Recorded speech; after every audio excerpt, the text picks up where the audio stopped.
Hello everyone. आज की class में हम लोग पढ़ेंगे एक नया टॉपिक। आपको स्क्रीन पे दिखाई दे रहा होगा, एक नया चैप्टर, उसको डिस्कस करेंगे। ठीक है, एक मिनट। ओके, टॉपिक का नाम है बेटा मेगर। ठीक है, तो आज हम पढ़ेंगे मेगर के बारे में और यहाँ पे सीखेंगे कि मेगर होता क्या है। ठीक है, मेगर होता क्या है, इस टॉपिक को हम क्यों पढ़ रहे हैं, ये जानकारी आज हम लोग यहाँ पे सीखेंगे। थोड़ा सा मैं आपको बेसिक परिचय देता हूँ इसके बारे में। आपका यूनिट नंबर 5 है। ठीक है, और आपके यूनिट नंबर 5 में मिसलेनियस टाइप के इंस्ट्रूमेंट्स के बारे में पढ़ना है। मतलब ऐसे इंस्ट्रूमेंट जो हम लोगों ने एमीटर, वोल्ट मीटर और पावर फैक्टर, पावर के लिए वाट मीटर और सीआरओ हमने देख लिया, और भी ऐसी चीज़ हमने देख ली हैं। बट कुछ ऐसे सीटी हमने पीटी देख लिया है, करंट ट्रांसफार्मर, वोल्टेज ट्रांसफार्मर, हमने ये सब चीज़ें देखी हैं। बट कुछ ऐसे इंस्ट्रूमेंट्स और हैं जिनको समराइज करके आपको एक डिस्कशन करना है। और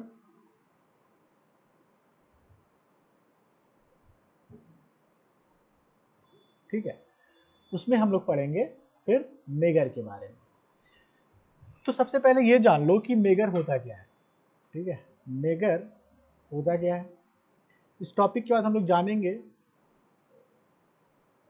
इस चैप्टर को पढ़ने के बाद या इस टॉपिक को पढ़ने के बाद कि मेगर होता क्या है, मेगर से एप्लीकेशंस क्या हैं और कैसे इंपॉर्टेंट क्वेश्चंस यहाँ से बन सकते हैं मेगर को लेकर के। तो सबसे पहले मैं आपको बता दूं इन शॉर्ट में कि मेगर एक इलेक्ट्रिकल इंस्ट्रूमेंट है। एक इलेक्ट्रिकल इंस्ट्रूमेंट है, समझ में आ रही बात, जिसका इस्तेमाल किया जाता है इंसुलेशन रेजिस्टेंस को फाइंड करने में। ध्यान से समझना, इंसुलेशन रेजिस्टेंस, इंसुलेशन रेजिस्टेंस। ठीक है, तो बात ये है यहाँ पे आई कि रेजिस्टेंस को फाइंड करता है, रेजिस्टेंस को ज्ञात करने के लिए इसका इस्तेमाल किया जाता है। लेकिन यहाँ पे मैंने कहा कि इंसुलेशन रेजिस्टेंस। ठीक है, तो इंसुलेशन रेजिस्टेंस के बारे में थोड़ा सा हम लोग समझ लेते हैं क्या होता है। जैसे मान लो इलेक्ट्रिकल सर्किट है आपकी, जैसे मैंने आपको बेसिक ट्रांसफार्मर के बारे में बताया है। ट्रांसफार्मर का कंस्ट्रक्शन कुछ इस प्रकार से बताया है। यहाँ पे वाइंडिंग होती है और यहाँ वाइंडिंग होती है। इसमें दो साइड है, एक प्राइमरी साइड है, एक सेकेंडरी साइड है। ठीक है, अब क्या ये प्राइमरी और सेकेंडरी साइड आपस में इलेक्ट्रिकली कनेक्टेड हैं? आप कहोगे नहीं। क्यों? क्योंकि ये अलग कनेक्टेड है और ये एक अलग कनेक्टेड है। इनके बीच में आपस में कोई डायरेक्ट कांटेक्ट नहीं है, यानी कि इलेक्ट्रिकली ये आपस में कनेक्टेड नहीं है। तो अगर मैं इसके टर्मिनल का और इसके टर्मिनल का रेजिस्टेंस निकालूं, मतलब एक टर्मिनल हमारा ये हुआ, एक टर्मिनल हमारा ये हुआ, बात समझो, जिसका आपस में इलेक्ट्रिकल कनेक्शन ही नहीं है। ठीक है, दैट मीन्स रेजिस्टेंस बहुत हाई है। भाई रेजिस्टेंस इनके बीच क्या है, बहुत हाई है। तो ऐसे रेजिस्टेंस को बोला जाता है इंसुलेटिंग या इंसुलेशन रेजिस्टेंस। ठीक है, रेजिस्टेंस के बारे में मैं आपको थोड़ा सा बताऊं कि रेजिस्टेंस बेसिकली 3 प्रकार के होते हैं। रेजिस्टेंस जो है, जिसको हिंदी में हम प्रतिरोध कहते हैं, ये 3 प्रकार के होते हैं। ठीक है, एक होता है बेटा स्मॉल रेजिस्टेंस, दूसरा होता है मीडियम रेजिस्टेंस और तीसरा होता है लार्ज या high resistance, large value resistance या हाई रेजिस्टेंस। ठीक है, 3 ही प्रकार के होते हैं। एक होता है स्मॉल रेजिस्टेंस, लघु, छोटा। दूसरा है मीडियम, मध्यम दर्जे का, और तीसरा है लार्ज यानी कि हाई वैल्यू का रेजिस्टेंस। तो मेगर भी एक रेजिस्टेंस को मेजर करने का काम कर रहा है, ठीक है। तो मेगर का इस्तेमाल करते हैं हम लोग लार्ज वैल्यू ऑफ रेजिस्टेंस को फाइंड करने में। मेगर का इस्तेमाल कहाँ किया जाता है? लार्ज रेजिस्टेंस को फाइंड करने में, ठीक है। और एक चीज जान लो, जैसे रेजिस्टेंस की जो मैंने टाइप बताया आपको, primary, secondary, small, medium and large, ये किस पे डिपेंड करता है? मतलब कैसे हम बाइफरकेट करते हैं कि कोई रेजिस्टेंस स्मॉल है, मीडियम है या लार्ज वैल्यू का है। तो यहाँ पे हम एक रेफरेंस लेते हैं, ठीक है, कि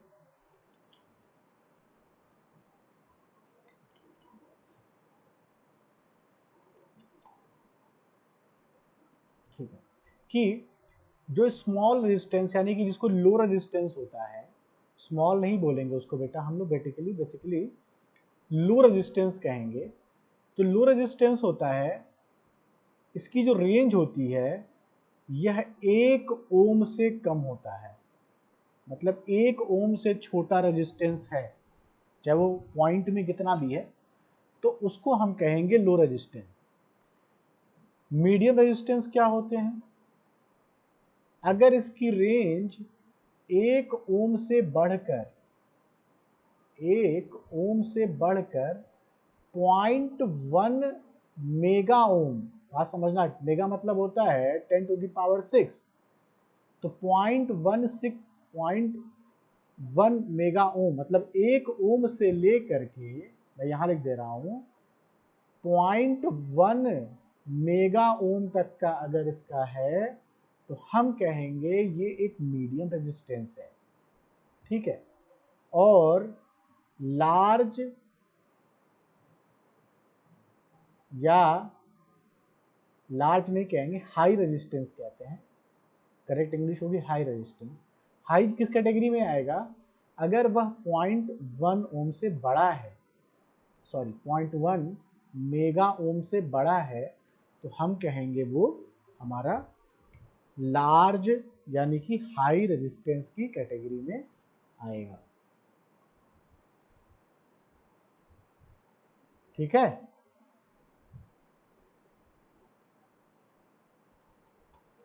ठीक है, तो 3 चीजें हो गई। तो मेगर कहां से आया? तो मेगर काउंट करता क्या है? मेगर हाई रेजिस्टेंस को काउंट करता है।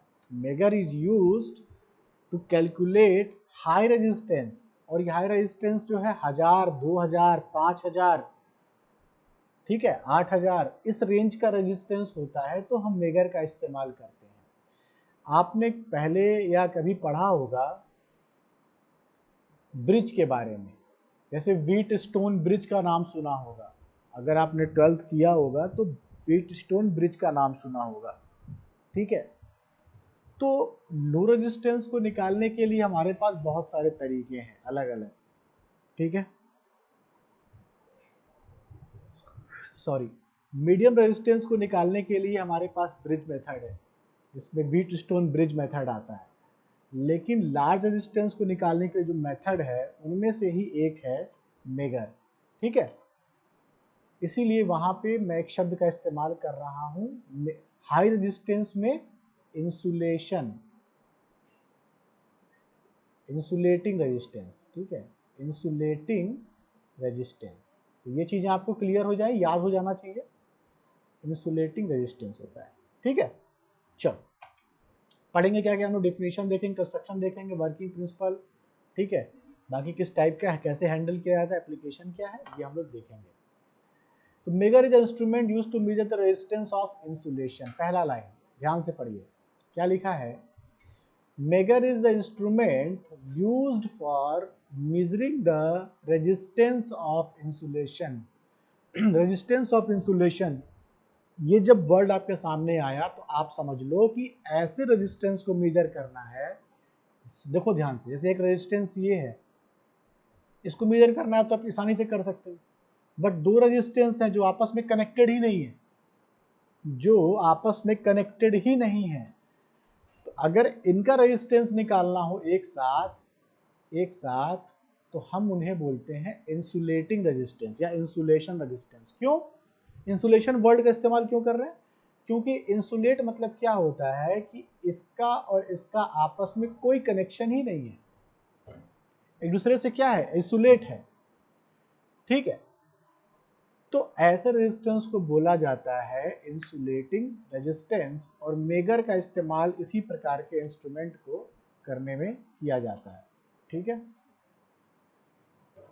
फिर लिखा है कि megger working principle is based on the working principle of moving coil instrument, which states that when a current carrying conductor is placed in a magnetic field, a mechanical force is experienced by it। क्या लिखा है समझ में? कह रहा है कि जो मेगर का सिद्धांत है, जो क्रियाविधि है, वह वही सिद्धांत है, उसी सिद्धांत पे कार्य करता है जो मूविंग कॉइल का सिद्धांत है, चल कुंडली का सिद्धांत, जो मैंने आपको पढ़ा दिया है कि मूविंग कॉइल में मैंने आपको पढ़ाया है permanent magnet moving coil PMMC instrument.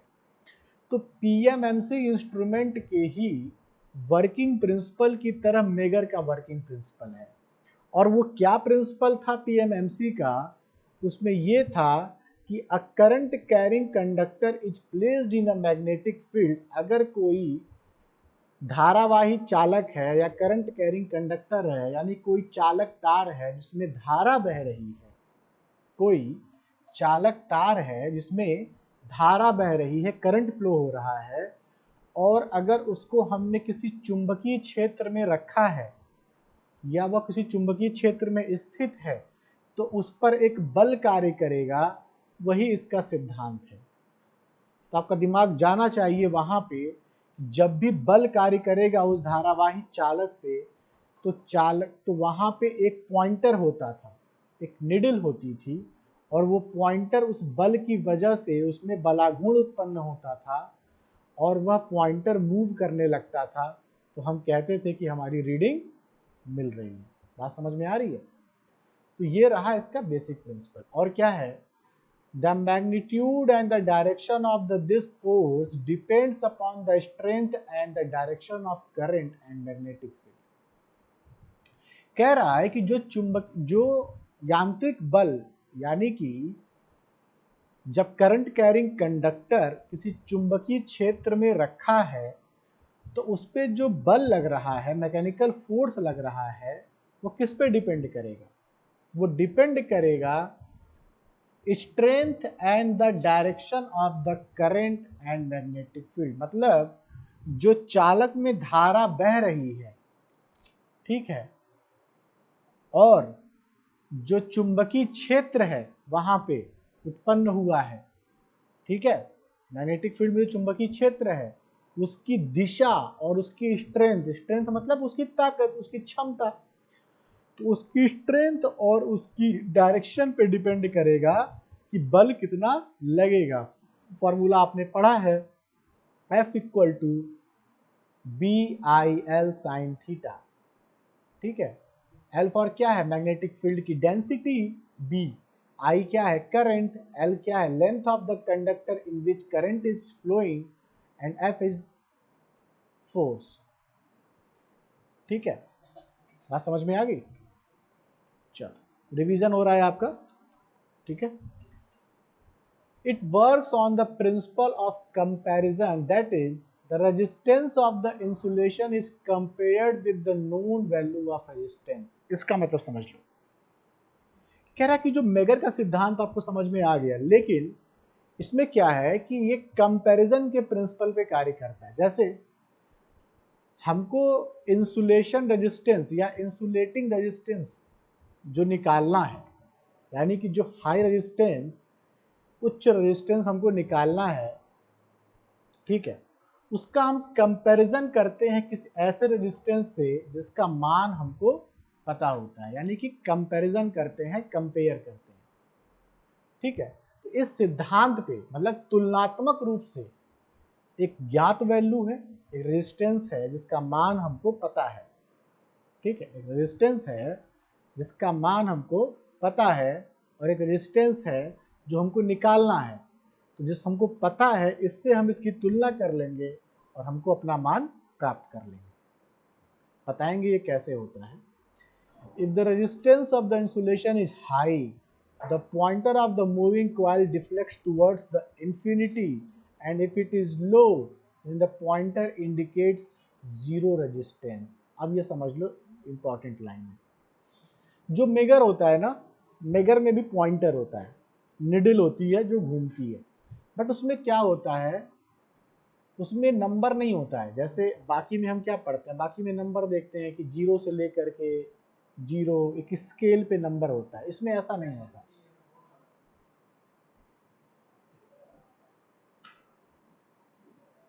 इसमें क्या करते हैं कि इसमें दो चीजें, जैसे पॉइंटर लगा है आपका, ठीक है, ये पॉइंटर बीच में है, ठीक है।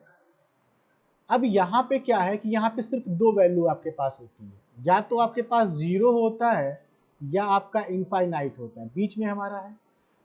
तो अगर हमारे पास 0 से लेके इनफाइनाइट तक का रेंज नहीं होता, सिर्फ 0 होता है एक तरफ हमारा इनफाइनाइट, तो अगर रेजिस्टेंस का मान ज्यादा होगा, अगर रेजिस्टेंस का मान हमने मान लो एक सेट कर लिया, नोन रेजिस्टेंस मतलब कि क्या, हमको एक रेजिस्टेंस जो जिससे तुलना करनी है, बात समझना, जिससे हमें तुलना करनी है और हमने सेलेक्ट कर लिया कि उसका मान है 2000 ओम, 2000 ओम, एक रेजिस्टेंस का मान है 2000 ओम, हमको उसका मान पता है। अब हमको निकालना है तुलनात्मक रूप से कि रेजिस्टेंस का मान कितना होगा, रेजिस्टेंस का मान कितना होगा। तो क्या होता है कि हम तुलनात्मक रूप से ये देखते हैं कि जब मेगर इनफाइनाइट की तरफ डिफ्लेक्ट हो जाता है, बात समझ रहे हो, मेगर अगर इनफाइनाइट की तरफ डिफ्लेक्ट हो गया तो हम कहेंगे कि वो हाई रेजिस्टेंस दे रहा है, यानी कि उसका मान 2000 ओम से ज्यादा है। ये नहीं पता कितना है, 2000 है, 2500 है या 3000 है, बट ये बताए कि 2000 से ज्यादा है। और वैसे अगर इसका ये 0 की तरफ जाता है, 0 की तरफ जाता है, तो हम कहेंगे कि रेजिस्टेंस का मान लो है। बात समझ रहे हो, यानी कि 2000 से कम है, ठीक है। तो कंपैरिजन हो गया ना, 2000 का हमको रेजिस्टेंस की वैल्यू पता है, इसके आधार पे हमने जिस रेजिस्टेंस को मापना है हमने बता दिया कि उसका मान ज्यादा है या कम है। ये सब प्रैक्टिकल आप लोग करोगे, ठीक है, ये सब चीजें इसमें होती हैं। तो फिलहाल क्लास में इतना ही, नेक्स्ट लेक्चर में मैं आप लोगों को इसके आगे की चीज़ों को बताऊंगा, ठीक है। Thank you so much.